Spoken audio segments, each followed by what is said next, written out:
Of course, my partner, Houston, is booked on this. Absolutely. He's going to be joining us for the big kickoff party at 7 p.m. Yep, big kickoff party. 7 p.m., that's right. Very excited. Door's going to open at 6:30. We're going to have a 30-minute kickoff party at 7 o'clock. Matt Houston's going to join us for that. I think there's going to be at least one match, possibly a couple of bonus matches. We're going to talk to Chet Sterling hours before the biggest match of his life so far. And, of course, I myself will be talking to Lee Valiant. If he does, in fact, appear Saturday night, as he says he's going to, he and I will meet at Center Ring and see if we can come to a conclusion on these problems that he seems to think exists between him and the CWF office. Are you able to talk about this now with me? Yeah, sure.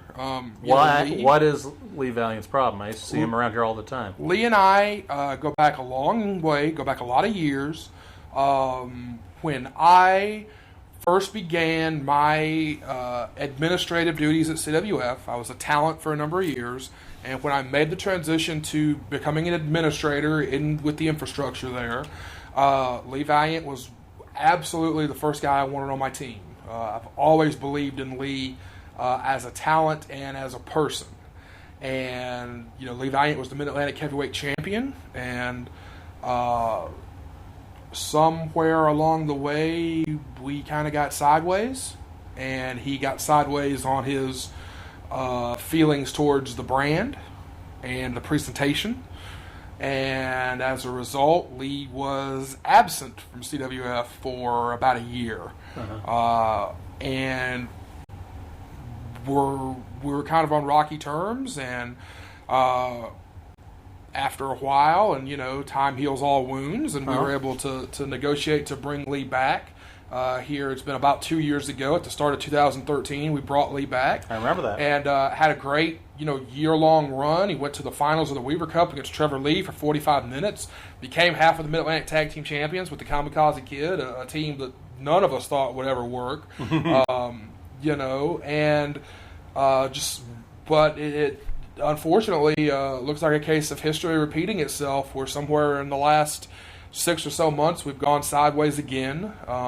Lee finished up a commitment with us in May, and I did not have much conversation with him at all, personally or professionally, until I saw him on September 13th, when he jumped in the ring and right in front of me. Absolutely. And I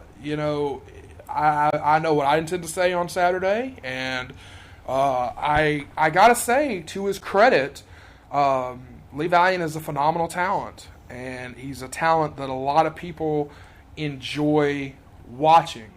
I gotta say that, to his credit, that when we have asked this week on social media if Lee Valiant should be allowed to enter the Rumble on Saturday night, their response has been very positive. People have said, yes, we do want to see Lee Valiant in the Rumble. Yes, let him in, let him go.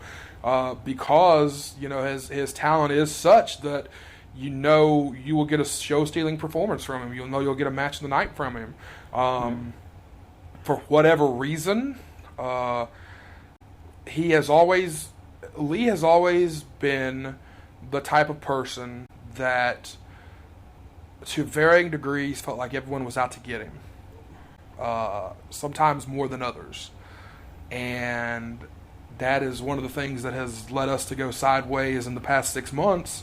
But myself, William Cross, the other CWF administrators, have got no problems with Lee Valiant. He was never fired. He was never told not to come. He made his commitment to fight the Kamakazi Kid back in May, and then, quite frankly, we never heard from him again. Right. So, as far as being on the active roster, I would say the ball is in his court. If in fact he does appear on Saturday, like he says he's going to, I know what I plan to say, and we'll go from there. Well, speaking just as myself, and probably for a good 90% of the fans, I'd be smacking son of a bitch, frankly, after what he did. And for folks who didn't see it, it's available on the internet by now, yeah? Yeah. He ran in the ring, hit you, and then cut your hair. Yeah, I was doing the wrap-up like I always do at the end of the night.